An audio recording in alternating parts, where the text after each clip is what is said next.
အားလုံးပဲမင်္ဂလာပါဒီဗီဒီယိုလေးမှာတော့ဆိုးနဲ့ထူးကျွန်တော်တို့ဘယ်လိုကွာခြားလဲဘယ်လိုနားလည်ရမလဲဆိုတာနဲ့ပတ်သက်မှရှင်းပြပေးမှာဖြစ်ပါတယ်ဆိုးဆိုတဲ့စကားလုံးရဲ့အဓိပ္ပာယ်ကတော့အလွန်အရန်လို့အဓိပ္ပာယ်ရပါတယ်ကျွန်တော်ဥမာကြည့်မယ်ဆိုရင် the car is so expensive ကားကအရန်ဈေးကြီးတယ်ဆိုတဲ့အဓိပ္ပာယ်ရပါတယ် the coffee is so hot coffee ကအရန်ပူတယ်ဆိုတဲ့အဓိပ္ပာယ်ရပါတယ်ကျွန်တော်စိုးနေရာမှာ very ကိုအစားထိုးပြီးတော့လည်းသုံးလို့ရပါတယ် the car is very expensive the car is so expensive the coffee is so hot the coffee is very hot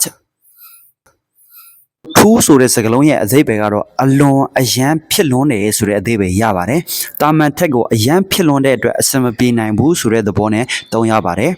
The coffee is too hot to drink. Coffee ကအရန်ပူလွန်းတယ်တောက်လို့မရနိုင်ဘူးဆိုတဲ့အဓိပ္ပာယ်ဖြစ်ပါတယ် The box is too heavy to carry. တက်တာကအရန်လေးလွန်းတဲ့အတွက်မမနိုင်ဘူးမလို့မရနိုင်ဘူးဆိုတဲ့အဓိပ္ပာယ်ဖြစ်ပါတယ်ကျွန်တော်ဥပမာလေးတွေနဲ့တစ်ချက်ပြန်ရှင်းကြည့်မယ် The soup is so salty. ဆုပ်ပြုတ်ကအရန်စားငန်တယ်ဆိုတဲ့အဓိပ္ပာယ်ဖြစ်ပါတယ်အရန်စားငန်တယ်တော်တော်လေးစားငန်တယ်ဆိုတဲ့အဓိပ္ပာယ်ဖြစ်ပါတယ် The soup is too salty. ဆုပ်ပြုတ်ကစားငန်လွန်းတယ်ဆိုတဲ့အဓိပ္ပာယ်ဖြစ်ပါတယ်ကျွန်တော်ကြည့်မယ်ဆိုရင် The soup is too salty to eat ဆုပ်ပြုတ်ကစားငန်လွန်းတဲ့အတွက်မစားနိုင်ဘူးစားလို့မရနိုင်ဘူးဆိုတဲ့အဓိပ္ပာယ်ဖြစ်ပါတယ် It's so cold that my hands are freezing ရန်အေးလွန်းတဲ့အတွက်လက်တွေတောင်ခဲကုန်ပြီဆိုတဲ့အဓိပ္ပာယ်ဖြစ်ပါတယ် It's so cold to go outside အေးလွန်းတဲ့အတွက်အပြင်ထွက်ဖို့မဖြစ်နိုင်ဘူးအပြင်ထွက်လို့မရနိုင်ဘူးဆိုတဲ့အဓိပ္ပာယ်ဖြစ်ပါတယ်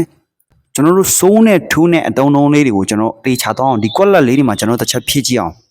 We can't drink the tea ဟုတ်ပါတယ် It's too hot My friends are so nice I can't carry this box It's too heavy I love this band Their music is so goodဆိုတော့ဒီဗီဒီယိုလေးကိုနားလည်မယ်လို့ထင်ပါတယ်ဒီထက်ကောင်းတဲ့ဗီဒီယိုကျွန်တော်ကြိုးစားမှတင်ဆက်ပေးမှာဖြစ်တဲ့အတွက်ဒီ channel လေးကို subscribe လေးလုပ်ထားပေးပါအားလုံးကျေးဇူးတင်ပါတယ်